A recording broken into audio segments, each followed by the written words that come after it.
defer. So I just say, you know what, that depends on what you need and how you choose to enroll.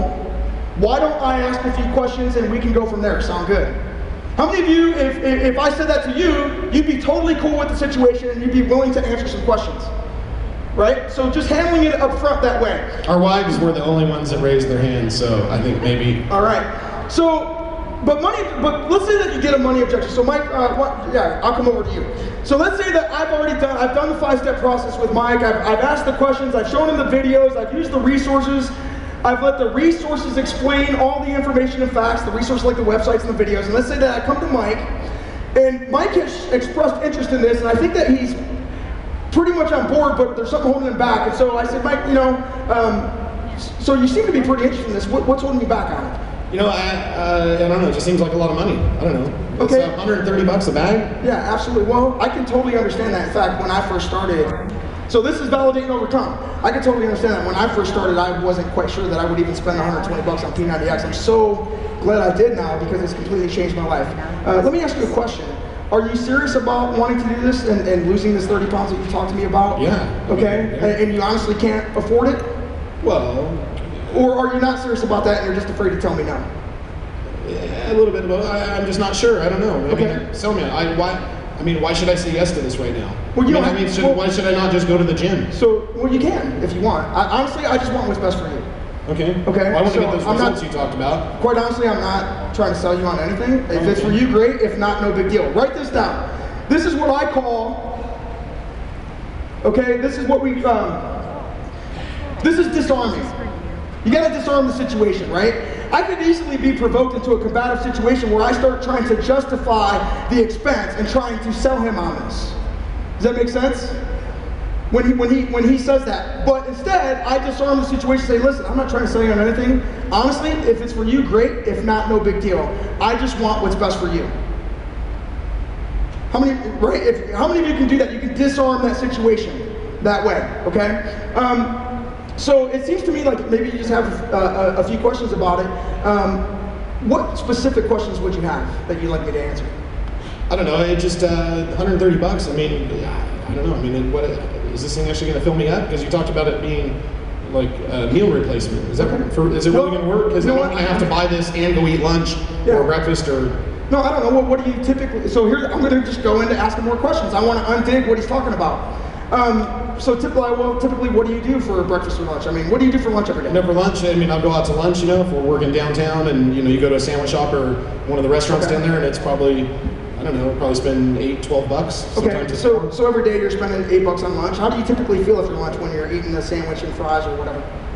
I mean, it's all right. Maybe I get a little bit tired mid-afternoon. Okay. You know, kind of looking for that cup of coffee. Well, yeah, I mean, with Shakeology, all I know is when I drink Shakeology, I'm full for probably at least a few hours. Really? After I drink this thing, maybe you would be 2 hours, 3 hours. I don't know until you try it. You know, but I'm full for three hours.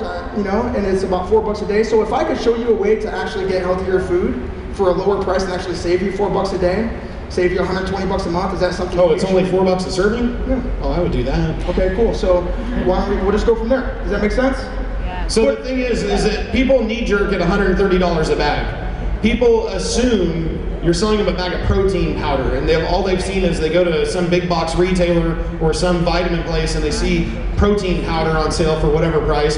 This is not protein powder. This is a very complex thing that's got so many different things in it. It's like buying, you know, go to a vitamin store and buy a dozen of the greatest things they've ever had and then somehow get it to all assimilate in your body. But at $4, right. $4 a serving sounds a hell of a lot better. When somebody asks me how much Shakeology is, it's about $4 a serving. But the thing is this, I would never have the opportunity to say that to you unless I saw it as a speed bump.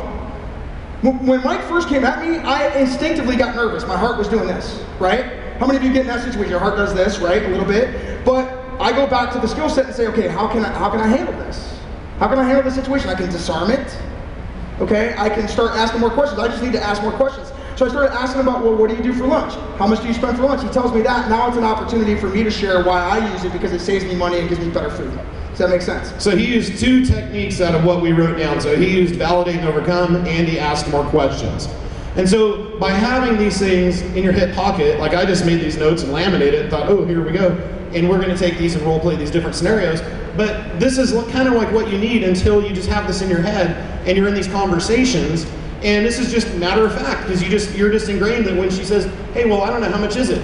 And then you know how to handle the situation. You know how to go in and just ask more questions, or you answer simply with confidence. Hey, it's only $4 a serving.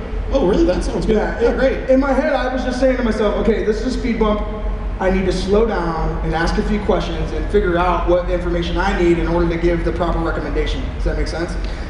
So let's go on to the next one. Time. So Tommy, we were talking about doing this workout, and but you said in the last message to me that you really didn't have time to do this. Is that still the case? Well, man, I'll tell you what. I get up at 6 in the morning. I help with the kids before I head off to work, and I'm working like 12 hours a day. So I go to work from like 7 to 7. 4 or 5 days a week, and I honestly don't know that I can fit a workout in. That's probably one of the reasons I haven't done it. It's just because I feel like I don't even have the time. I feel so stressed. Really? Man, I know what that feels like. I mean, I felt the same way before, when I was doing the same type of thing work-wise. I don't know if I hit 12, I might have hit 11 hours in a day, but I found that those 30-minute workouts, I mean, the way I felt, and I got better sleep, and all I know is that the next day, I just seemed to feel better. Right. It just seemed to just take the edge off of how hard the day was in general. Yeah. I mean, I don't know. All I know is you should check this out. Yeah, so he says, I don't know, all I know is you should check this out, right? I don't know, all I know is. No. And another thing, like in my head, I was thinking with the if I, would you? I mean, if I could show you a way to do it 25 minutes a day, 5 days a week, would you be open to that? Do you think, would you be able to find time either in the morning or at night in order to get 25 minutes a day in? Does that make sense? If I, would you? If I, would you, or I don't know, all I know is both of those are skills and techniques that you can use. But Mike handled that great because honestly, he said, I don't know, all I know is it's worth you checking out. He at least did this. He at least got me to do what? See more information. He didn't give me the more information. He didn't explain the more information. What Mike just did was he said, I don't know, all I know is it's worth you checking out. If I showed you a video that explained more about 25 minutes a day, would you watch it? And then what do? Then you go to the online office, or you go to YouTube and you find the T25 commercial or the challenge group commercial, right? Yeah. And you send them that video, and you connect them to a resource and let the resource explain the rest of the details. Now, another thing with the time objection, if it's somebody I know really well, because a lot of times you're talking to people that you know, right? It might be a coworker, or it might just be a friend from wherever, school or growing up. And I kind of have this joke I'll say with people, like if they're giving me a hard time about a certain thing, a lot of times I like to just respond in kind. And you don't want to let somebody walk over you. You don't want to be a doormat for somebody. But if somebody's kind of being abrasive, if he was giving me a hard time and he's like, Mike, man, I don't have time. I don't know, man. I work all the time, and I don't have the schedule you have.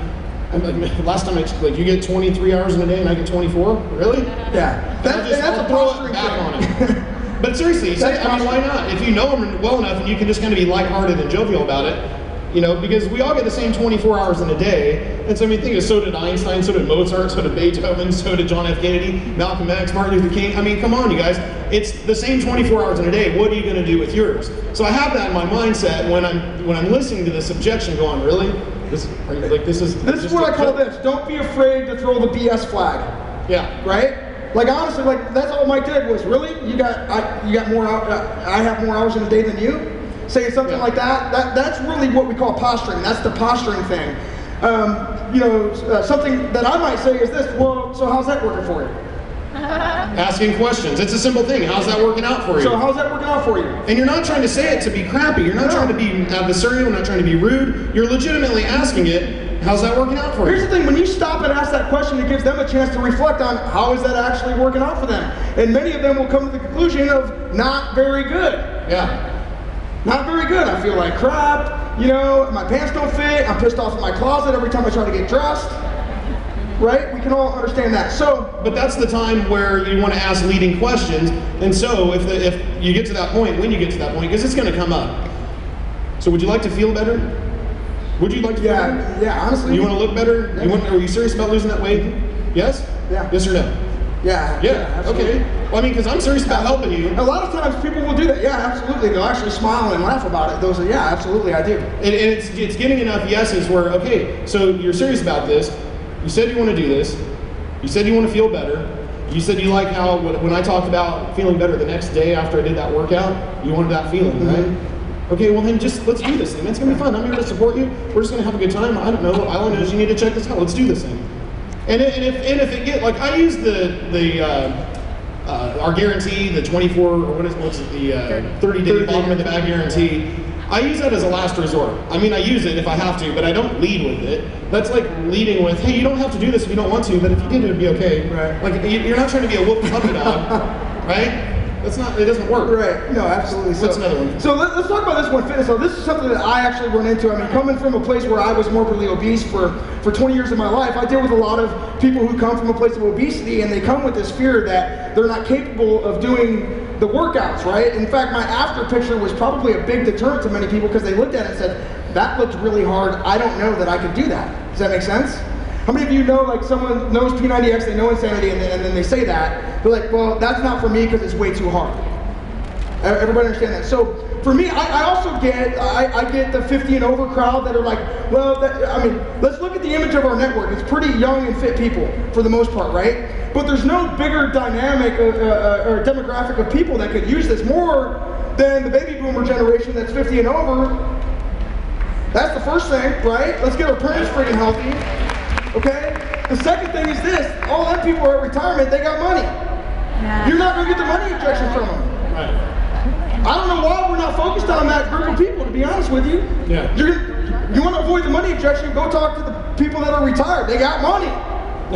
Right? Absolutely. But let's say you get the fitness level objection. So let's just say that Mike is 62 years old. Let's just use that situation, all right? Mike's 62 years old, and I've been sharing with him about doing P90X and the fact that I lost 100 pounds and I feel great and all that stuff. But he says to me, you know, man, at 62, I'm not quite sure I could do this. So go ahead and say that. Yeah, you know, I mean, geez, Tommy, you're talking about these workouts. You're a young guy. I mean, you guys can go all day. I mean, I'm not the same guy I used to be. I've had all these sports injuries from the past and surgeries and these different things. Yeah. And you really think I could? I mean, I can't do what you're doing. You think I can do what you're doing? You know what, man? Dude, I totally understand. In fact, my mom felt the exact same way. My mom's 62 years old. Oh, yeah? And she had been on cholesterol meds for 20 years of her life. And even on cholesterol meds, on Lipitor, her cholesterol was 280. And she had absolutely no hope that she could ever lose the weight or get off her cholesterol meds. So I just told my mom, hey mom, I need you to trust me on this. If you just drink the Shakeology stuff and do this basic beginner program workout called Power 90. And so she do that for 3 months. And I promise you that you could do that. And so she did it. 62 years old, she lost 35 pounds in 90 days. Her cholesterol went from 280 to 140. And she feels great. She's actually wearing high heels and makeup again, feeling hot. Hey. Which is super cool. So I don't know. You can sign me up then. If my mom can do it, I'm pretty sure that you can do. I'm pretty sure that you can too. What do you think? Yeah. Absolutely. But you know, that response I just gave, just as silly as it might sound, that is a common response in that demographic. Sign me up. When you get a good enough story. And so, just like Tommy sharing a story about his mom, Judd Welty on our team, his mom had the same type of amazing benefits with Shakeology and what it did with autoimmune disorders. She was dealing with lupus. And it's learned, you need to know these stories so that you can share a story in response to the objection. So what did I use in this? I don't know, all I know is my mom, who's 62 years old, and I don't know, all I know is followed by a story that relates to that person. You don't need to have 5,000 different stories. No. But if you just can find, and listen, many of you won't approach a person that you don't think you can relate to, because here's why. You're depending on your own story to sell them on the fact that they should do this. Does that make sense? I can talk to someone who's 65 and use my mom's story. It doesn't have to be my story that relates. It could be somebody else's story. There's one thing that this company has more than anything, and it's what? Friggin' stories of amazing transformations of people who have overcome many, many things. Yeah, you guys have no excuse when it comes, or no objection when it comes to not having stories, because you have the ability and the same rules and the same policies, procedures, we can leverage these other stories. So you need to be familiar with that. You need to know enough of those, and it's no different than if you sign up for some website, the next thing you know, the fastest way to learn that site is just to go all through it. Well, go through the stories section in your Team Beachbody website so that you are familiar with other people that have gone through these things, and you find some weight loss stories, you find some muscle build stories, you find all these different types of stories so that you've got 5 or 6 of them, and make that your goal in the next week is just to learn a few more stories. and then learn a couple more next week, and a couple more next week. It's like Darren Hardy talked about. It's just taking those consistent little steps over time that add up. Next thing you know, you've got so many stories in your hip pocket that it doesn't matter who you come across, and then your confidence goes up because it really doesn't matter who you come across, age-wise, any kind of demographic, it's going to work out because you have the story ready to go. And it's all comes back to relating to people. That's it. It's never convincing. Just relate to somebody. Yeah, and I know a lot of my coaches will actually come back into our team page on Facebook and say, hey, I've got this person that's X, Y, and Z. Does anybody have a story that they might relate to?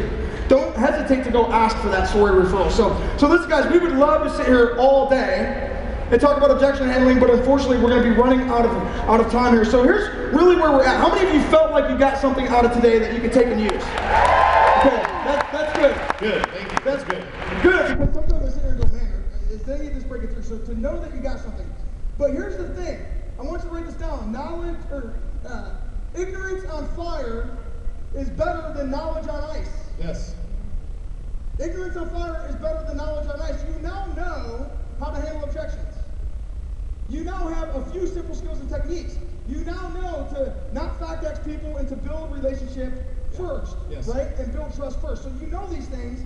Here's what's important for you guys going out of this. First of all, that you take that information and you begin putting it into practice. In fact, if you're afraid to do it with somebody, and listen, you might be afraid to I don't know what to say, okay? Go practice on your spouse, practice on your kids, practice objection handling everywhere you go. Take your husband and say, hey, do you care if I practice this stuff with you? I want you to give me an objection. Let's see how I do with this. Yeah, you got to get in the groove, you got to get on the bike, and you got to learn how to ride this thing. But the key thing here too, as you're going forward, you need to manage your expectations and your intentions. One of your intentions, he just said, was your intention is to practice. Managing your expectations has to do with the fact that you should not expect everybody to say yes. As much as I want everybody to say yes, it's not everybody's time. You're going to get no's, and you have to before you get to your yeses. You heard Darren talk about this today, right? And so it's like baseball. If somebody is batting 300 today, they're striking out 7 out of 10 times, and that guy's a stud, and he probably makes $5 million in today's money playing baseball.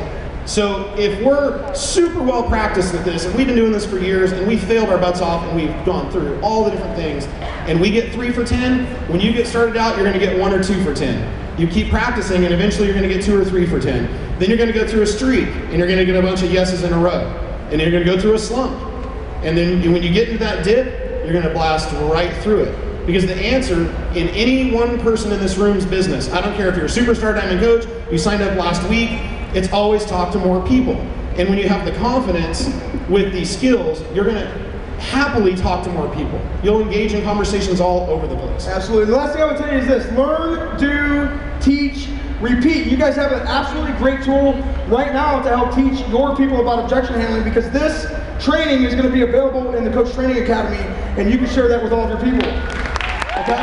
So guys, thank you so much. Mike and I are blessed.